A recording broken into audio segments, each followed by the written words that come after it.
Voyage au cœur de la vie, ici et ailleurs. Space, en partenariat avec l'Agence spatiale européenne.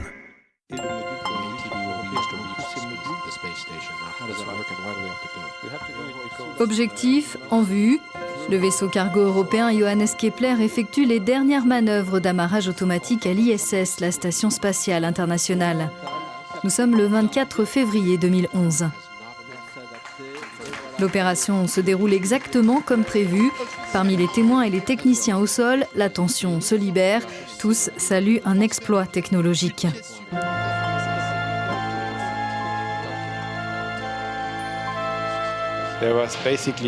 Il y a des étapes de ce rendez-vous où des vérifications humaines sont effectuées, puis le véhicule procède de façon totalement autonome. C'est différent pour tous les autres véhicules. Si par exemple vous comparez le japonais HTV ou le Space Shuttle, l'intervention humaine est nécessaire pour l'amarrage. Comme le souligne le chef de projet ATV pour l'Agence spatiale européenne, ce vaisseau cargo est unique de par sa capacité à réaliser certaines manœuvres de façon totalement autonome. Lancé le 16 février 2011 par une fusée Ariane 5 depuis la Guyane française, Johannes Kepler est observé en permanence par le centre de contrôle ATV de Toulouse, lui-même intégré dans un plus vaste réseau international. Pour manœuvrer l'ATV, nous avons besoin de 4 centres de contrôle parce qu'en fait, nous utilisons le centre de contrôle Columbus à Oberpfaffenhofen comme une sorte de poste de coordination au sol. Le centre de Columbus est connecté au MCCH à Houston et au centre de Moscou.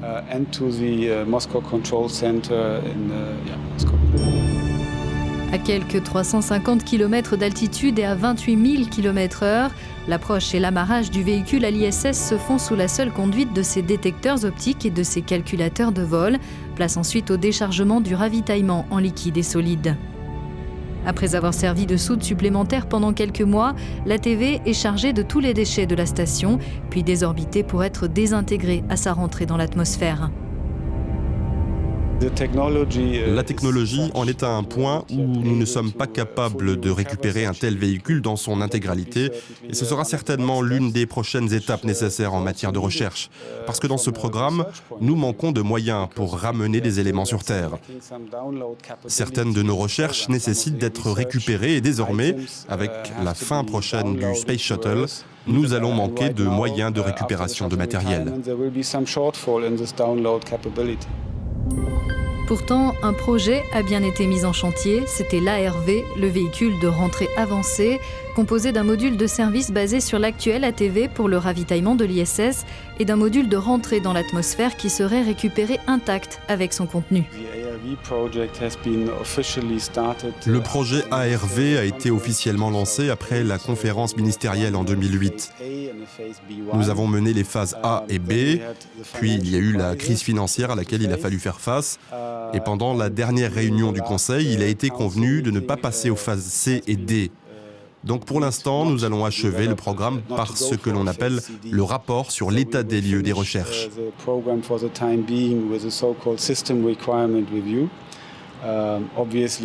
Bien évidemment, nous allons conserver toutes les données et si un jour les États membres en décident autrement, nous pourrons reprendre ces connaissances techniques, mais pour le moment, le projet est interrompu.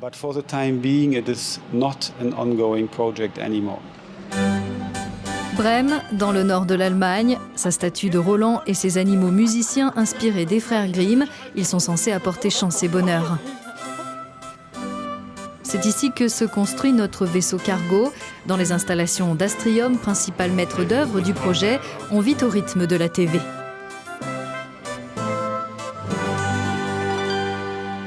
Ce que vous voyez ici, c'est la maquette de l'ATV. L'ATV, c'est le vaisseau cargo européen ravitailleur de l'ISS.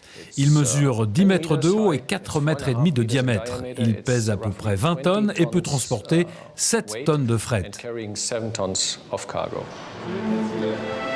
Après l'ATV Jules Verne, lancé en 2008, puis le Johannes Kepler en 2011, le troisième exemplaire est en phase avancée de construction. Baptisé Edoardo Amaldi en l'honneur de l'un des plus brillants physiciens italiens du siècle dernier, la TV3 sera lancée en 2013. Comme ses prédécesseurs, il ravitaillera l'ISS et accomplira aussi des missions additionnelles.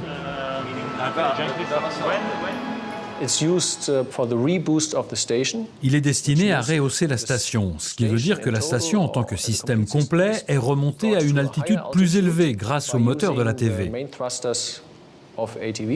Et de temps en temps, il est aussi utilisé à la fois pour effectuer des manœuvres d'évitement des débris et pour contrôler le positionnement de la station.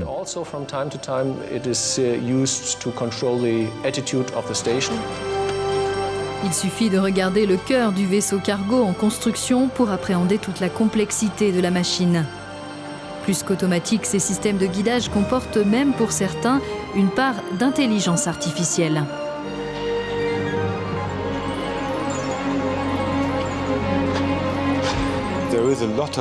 Il y a beaucoup d'intelligence dans l'ATV. Prenez par exemple le principal logiciel. Il comprend 1 million de lignes de code.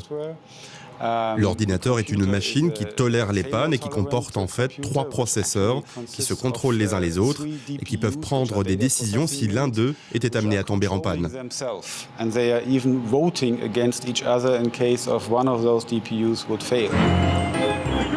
Mais cette intelligence artificielle, c'est quoi au juste? À l'université de Southampton, en Angleterre, le professeur Sándor Vérez planche sur les systèmes informatiques du futur.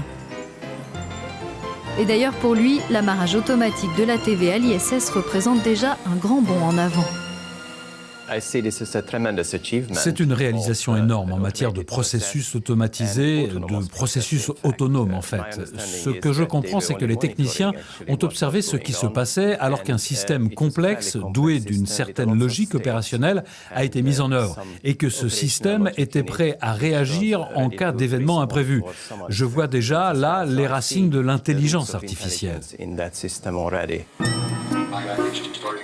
Les chercheurs ont conçu 2 petits robots pour simuler le comportement de satellites lors d'un vol en formation. Grâce à un plafond où des étoiles sont représentées schématiquement, les machines munies de caméras connaissent leur position. Leurs ordinateurs sont programmés pour qu'elles communiquent et prennent des décisions.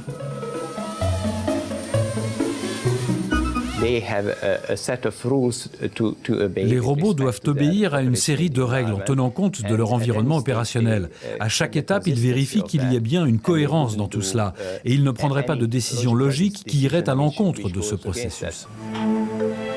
Leur interaction se fait grâce aux ordinateurs embarqués. Ici, ce qui change, c'est la programmation. L'équipe du professeur Vérez a inventé le SysBrain, qui s'écrit avec le S-English. Grâce à cette nouvelle forme de langage informatique, les robots savent comment faire les choses, mais en plus, pourquoi les faire. C'est un programme ou plutôt une série de programmes qui sont très spéciaux. Ils comportent de la programmation logique, de la programmation fonctionnelle, de la programmation déclarative. À première vue, ça se présente comme un livre, avec des chapitres spéciaux sur le raisonnement, d'autres sur la manière dont la machine perçoit les choses et sur la façon dont elle met en œuvre ses capacités dans une mission. C'est écrit strictement sous forme de phrases en anglais, pas de la façon dont les langages informatiques, Pascal ou Python sont écrits, mais comme en langage clair. L'important, c'est le fait qu'il y ait un partage de connaissances, et c'est justement l'objectif.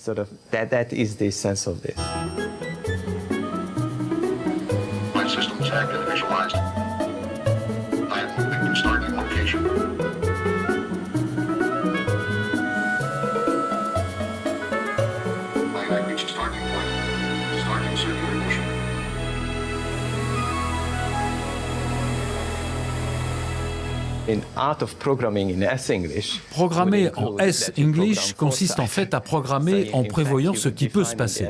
Et donc, vous allez définir certains événements propres à l'environnement et qui seront analysés par la machine.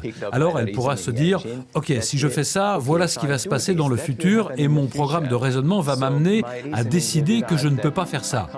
Je dois faire autre chose parce que toutes les prévisions montrent que je suis en train de me tromper. » Ces 2 machines représentent les robots du futur. Mais revenons à notre réalité et à notre vaisseau intelligent.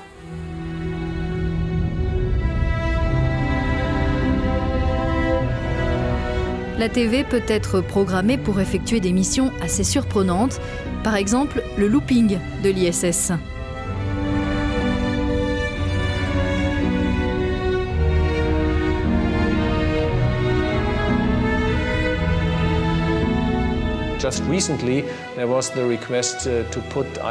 Très récemment, il a été demandé de retourner l'ISS, ce qui n'avait jamais été fait. La demande a été formulée et l'ATV a été capable d'y répondre. Ça a déclenché notre enthousiasme. Notre système est flexible. Nous pouvons répondre à des besoins auxquels nous n'avions pas pensé au départ.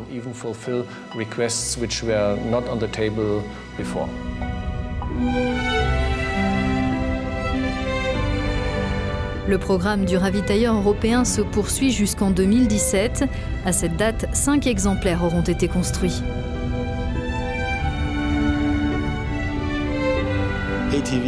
L'ATV est sans aucun doute le véhicule le plus complexe jamais construit par l'agence et en ce sens, on peut dire que c'est un précurseur.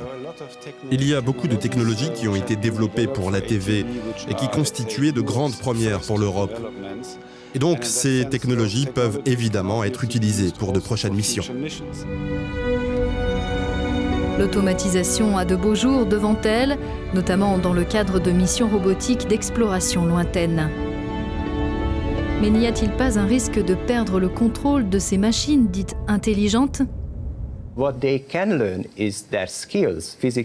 Ce qu'on peut leur apprendre, ce sont des capacités à agir et des capacités à résoudre les problèmes. Mais elles n'apprennent pas à prendre de nouvelles décisions pour atteindre des objectifs arbitraires. Ce sont les êtres humains qui donnent les objectifs aux machines. Ce sont des serviteurs de l'homme et non leurs maîtres. Le programme ISS a été prolongé jusqu'en 2020. Celui de l'ATV s'arrête en 2017. Reste à lui trouver un successeur et tout indique qu'il sera le fruit de la collaboration internationale entre tous les partenaires de l'ISS.